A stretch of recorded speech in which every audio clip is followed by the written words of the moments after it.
और उन्हीं की मोहब्बत में न्याज करते हो करो, शरबत पिलाते हो पिलाओ। का किसी छोकरे ने कहा कि ये बिदत है। तो मुझे पता चला, मैंने कहा यार ये बिदत है तो क्या ये जाहिल लोग करते थे? तो मैंने सोचा कि चलो सब मसलक की किताबें उठा के पढ़ते हैं। तो इब्तिदा की मैंने मौलवी इस्माइल दहलवी के चचा की किताब फतावा अजीजी उठाई। मोहब्बत कर सकते हैं, सिर्फ राफजी करते हैं? राफजी कुछ नहीं करते भाइयों, वो तो सिर्फ सियासत करते हैं। मोहब्बत तो अहले सुन्नत करते हैं, और अहले बैत की मोहब्बत ही ईमान और सुन्नियत है। डरना नहीं किसी से, जितनी मोहब्बत कर सकते हो करना, और उन्हीं की मोहब्बत में न्याज करते हो करो, शरबत पिलाते हो पिलाओ। का किसी छोकरे ने कहा कि ये बिदत है। तो मुझे पता चला, मैंने कहा यार ये बिदत है तो क्या ये जाहिल लोग करते थे? तो मैंने सोचा कि चलो सब मसलक की किताबें उठा के पढ़ते हैं। तो इब्तिदा की मैंने मौलवी इस्माइल दहलवी के चचा की किताब फतावा अजीजी उठाई, क्योंकि शाह अब्दुल अजीज साहब जो है उसको मौलवी इस्माइल दहलवी के ग्रुप वाले लोग भी मानते हैं और हम लोग भी शाह साहब को मानते हैं। शाह अब्दुल अजीज 13वीं सदी के मुजद्दिद है। अब उनके मलफूजात में लोग कहते हैं कि मिलावट हो गई। मिलावट मलफूजात में हो सकती है, सीरत में हो सकती है, फतवे की किताब में मिलावट नहीं हो सकती। तो जब शाह अब्दुल अजीज साहब को मैंने कहा या शाह अब्दुल अजीज अल मदद, इसलिए कि हम नबी की अहले बैत से ही मांगते हैं और जो अहले बैत के गुलाम है उनसे भी मांगते हैं। और ये जो शाह अब्दुल अजीज है ना, वो फारूक आजम की औलाद में से है, हज़रत फारूक आजम की औलाद में से है। शाह साहब की जब फतवे की किताब खुली तो उसमें लिखा, शाह अब्दुल अजीज से किसी ने पूछा मुहर्रम शरीफ में न्याज करना कैसा? न्याज खाना पकाना नहीं, न्याज का। अच्छा, ये न्याज इतना अहम टॉपिक नहीं है कि मैं इतने हुसैन का जिक्र करते करते करूं, लेकिन दरअसल बात यह है कि जब कभी किसी चीज का इनकार हो तो बात को खोल देना चाहिए ताकि लोगों में इख्तिलाफ ना हो। पूरा शहर, मैं अपने शहर को मुत्तहिद देखना चाहता हूं, इसलिए कोई गड़बड़ मत करो, मुत्तहिद रहो। और इत्तेहाद कहां होगा? अल्लाह की रस्सी पकड़कर, और अल्लाह की रस्सी अहले बैत है। इनको पकड़ो, मुत्तहिद हो जाओ। मेरे भाइयों, तुम अहले बैत को चाहते हो ना, तुम्हारे सर पैर की जूतियां मेरे सर का ताज है। ये लफ्फाजी नहीं, ये हकीकत है। मैं एक मुहर्रम से लेकर कल तक तड़पता रहा, कब जाऊंगा मालेगांव, तो मेरी कौम से मेरी मुलाकात कब होगी, कब इनको पैगाम पहुंचाऊंगा, कब जिक्र हुसैन करूंगा, क्योंकि मेरी तो तमन्ना ही है, मेरा वजीफा यही, मेरी जिंदगी यही, मेरी बंदगी यही है, सब मेरे लिए यही है। बल्कि दुआ यही, अल्लाह उस वक्त मौत देना जब मैं जिक्र मौला हुसैन कर रहा हूं, मेरी जबान पे हुसैन का नाम और रूह जा रही हो। ये अपनी दुआ है। वो भी पढ़ दो शाह अब्दुल अजीज साहब वाली, और ये भी बात मुकम्मल कर दो ताकि बात खत्म हो जाए। शाह अब्दुल अजीज साहब से किसी ने पूछा कि न्याज बनाना कैसा, हुसैन पाक की न्याज बनाना कैसा? हज़रत शाह अब्दुल अजीज कहते हैं, जब मुहर्रम की 10 तारीख आती है तो मैं अपने मदरसे की छुट्टी दे देता हूं। मेरे मदरसे की छुट्टी हो जाती है। किस मदरसे की छुट्टी? जिसमें शाह फजल खैराबादी जैसा इमामुल मंतिक पढ़ता है और बड़े बड़े लोग पढ़ते हैं। कहा मैं मदरसे की छुट्टी देता हूं। तो मदरसे की छुट्टी आप क्यों देते? आशुरा के दिन इसलिए कि वो रसूलुल्लाह के दौर से मोहतरम है और पहले से मोहतरम है, इसलिए कि आशुरा की फजीलत तो यही है ना कि हुजूर के दौर में भी हुजूर उसको फजीलत बयान करते थे। वो वही दिन है कि नूह की कश्ती को किनारा मिला, आदम की दुआ कबूल हुई। तो शाह साहब आप इसलिए छुट्टी देते हैं कि इसलिए? फरमाते हैं इसलिए छुट्टी देता हूं कि उस दिन मेरे आका सैयदना इमाम हुसैन की शहादत का दिन है, और मैं जब मदरसे की छुट्टी देता हूं तो छुट्टी देकर तलबा को छोड़ नहीं देता, बल्कि सारे तलबा को जमा करता हूं, और मैं अपने जाती पैसे से इमाम हुसैन की न्याज करता हूं, न्याज। और उधर न्याज तैयार होती है और मैं इमाम हुसैन की शहादत पढ़ता हूं, इमाम हुसैन का जिक्र पढ़ता हूं, और फिर ये होता है उधर न्याज बन रही है, इधर शहादत हुसैन का जिक्र हो रहा है। जब न्याज आ जाती है, फरमाते हैं मैं इमाम हुसैन की बारगाह में फातिहा पढ़ता हूं, खाना सामने रखकर फातिहा पढ़ता हूं। फिर फौरन फातिहा के बाद खाना नहीं होता,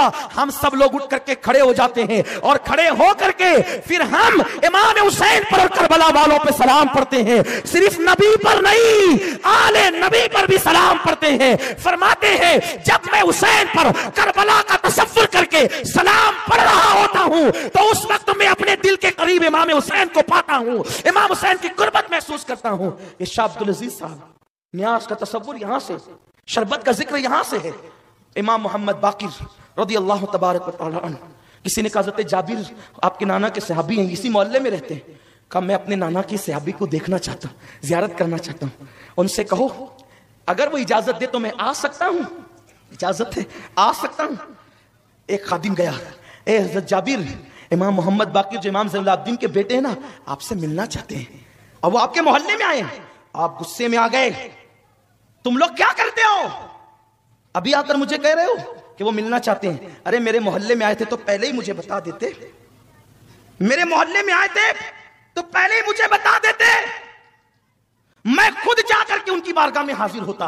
क्योंकि वो हैं 6-7 साल के बच्चे, लेकिन उनकी रगों में नबी का खून है, अहले बैत है, वो हुजूर की औलाद है।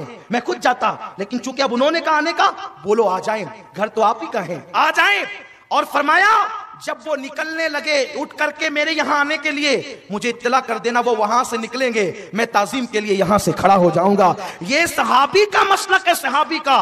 और नबी के नाम पर हम उठ के खड़े होने में तसाहुली करते हैं। वो 6-7 साल के नबी के घराने के बच्चे के लिए उठ करके कहते हैं मैं खड़ा हो जाऊं। और उसके बाद इमाम मोहम्मद बाकिर आए, किसी ने कहा आ गए इमाम बाकिर आ गए। तो जैसे ही कहा आ गए तो कहा कहां है, नाबीना हो गए थे, घुटने जमीन पे टेक दिया। किसने? सफेद दाढ़ी है, नबी का शागिर्द है, सहाबा में आलिम है, आलिम सहाबा में आलिम है। अल्लाह अकबर, अपने घुटने जमीन पे रख दिए और अपने लबों से इमाम बाकिर के पैर चूमने लगे। इमाम बाकिर के पैर चूमते हैं। इमाम बाकिर ने बामुश्किल उठाया, आप क्या करते हैं? आप मेरे नाना के साहबिया। कहा आप पहले बैत हैं, रसूल के शहजादे हैं आप, मुझे चूमने दे। पैर चूमने लगे। और जब उठ करके खड़ा किया, उठाकर खड़ा किया गया तो अपना हाथ लिया और इमाम बाकिर के सीने पे मलने लगे। अपना हाथ लेकर इमाम बाकिर के सीने पे, कहा कपड़े के अंदर हाथ डालकर सीने पे मल रहे हैं। और उसके बाद अपनी नाक पे हाथ रखा, अपनी नाक पे हाथ रखकर मुस्कुराने लगे। इसलिए कि जो आशिक होते हैं उनको नबी की औलाद के खून की खुशबू आती है। खुशबू जिनको नहीं आती वो अपने इश्क को तोल ले कहां है। इसलिए कि कौन है आले नबी, कौन नहीं है, इसी में अटके हुए हैं। तुम्हारी नाक ईमान की बंद है, ईमान हो तो नाक हो ना। खुशबू इमाम अहले सुन्नत को आई थी ना, आपने वो वाकया सुन रखा है। वक्त खत्म हो रहा है, बल्कि खत्म हो गया है, जल्दी खत्म करना है। 5 मिनट पहले हमारी शर्त ये है, खत्म हो जाएगी गुफ्तगू। सीने पे हाथ मला किसने? जाबिर ने। बूढ़े हैं, इल्म वाले हैं, बहुत बड़े आलिम हैं, सहाबी हुजूर के शागिर्द हैं। और नाक में हाथ रख करके खुशबू सूंघी और उसके बाद कहा मोहम्मद बाकिर शहजादे, जरा अपना कान मेरे मुंह के पास तो लाओ। इमाम बाकिर ने कान ले गए। जी फरमाइए क्या कहना चाहते हैं? कान में चुपके चुपके कुछ कहा तो इमाम बाकिर इतना हंसे कि आपके सारे दांत दिखे। बहुत खूबसूरत थे इमाम मोहम्मद बाकिर, कभी इंशाल्लाह बताऊंगा कितने खूबसूरत थे। इतने खूबसूरत थे कि जवानी में चेहरे पे पर्दा डालना पड़ता था। कभी इंशाल्लाह इस पर गुफ्तगू होगी। तेरी नस्ले पाक में है, बच्चा बच्चा नूर का, तू है ऐने नूर, तेरा सब घराना नूर का। इमाम बाकिर के कान में कुछ कहा, इतना हंसे कि दांत सब दिखे, चमक वाले दांत सब दिखे। इमाम बाकिर ने कहा अच्छा अब मैं चलता हूँ। इमाम हजरत जाबिर ने कहा ठीक है ठीक है। और जब ये निकले शागिर्दों ने घेर लिया, ए जाबिर आपने इमाम मोहम्मद बाकिर को क्या कहा, हमें बता दें। हजरत जाबिर कहते हैं लोगों तुम्हें क्या बताऊं, एक दिन मैं हुजूर से मिलने गया था, आका से मुलाकात के लिए गया था। हुजूर भी अकेले थे, मैं भी अकेला था, जाकर के बैठ गया। हुजूर ने कहा जाबिर अल्लाह तुझे बड़ी लंबी उम्र देगा, अल्लाह तुझे, गैब दा नबी करे, अल्लाह तुझे लंबी उम्र देगा, लंबी उम्र देगा अल्लाह तुझे। इतनी लंबी तू मेरे हुसैन की जवानी देखेगा, उसकी शादी देखेगा, फिर उसका बेटा ज़ैनुल आबिदीन देखेगा और उसका बेटा मोहम्मद बाकिर पैदा होगा, उसको भी तू देखेगा। तेरी उम्र इतनी लंबी होगी और एक दिन मेरा बाकिर तेरे घर आएगा। ओ जाबिर मैं तो आता रहा हूं, मेरे बेटे के बेटे का बेटा भी तेरे घर आएगा, अल्लाह तुझे इतनी लंबी उम्र देगा। जब मोहम्मद बाकिर आएगा ना तेरे घर पे तो उसके कान में मेरा सलाम कह देना कि तेरे नाना ने बाकिर तुझे सलाम कहा है, तेरे नाना ने तुझे सलाम कहा है। तो कहा मैं बहुत बेफिक्र था कि मुझे मौत नहीं आएगी, नहीं आएगी, नहीं आएगी, नहीं आएगी। क्यों?